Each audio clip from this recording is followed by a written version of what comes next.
植物，跟住俾你喺度玩 pizza， 整 pizza 食。個禮拜係咁樣玩都唔掂。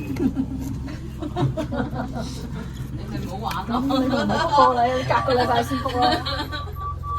如果同個女教仔咧，唔係佢就係我見佢介紹係俾啲細路仔咧，有啲人中意試下整嘢食啊，即係又可以摘啲水種間嗰啲，佢都有個水種嗰啲。咁你有好多啲人有時間，因為你冇時間。呢個樓盤你冇夠啊！我只係我就係負責掂下錢喎，冇啊，錢都冇啊。我哋又係都係豬啦。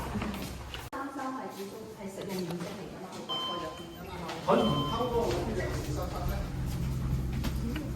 海風種面積係收唔到錢嘛，你嗰度係真係收唔係公眾面積都計埋嘅咩？啊，唔係實用㗎，而家係。係啊。本來我心目中係2座嘅，覺得已經俾人買咗，我揀我已經夠其他服。即係諗住關愛座。梗係啦，個堅味2嘢座都係關愛座嚟嘅咩？係1、2咁你個座都 market 可以係。多啲啊嘛，一二座都係，可但係以即係 sell 關愛 facilities 嘛。地下入樓 ground 咪 floor 我覺得關愛最緊要近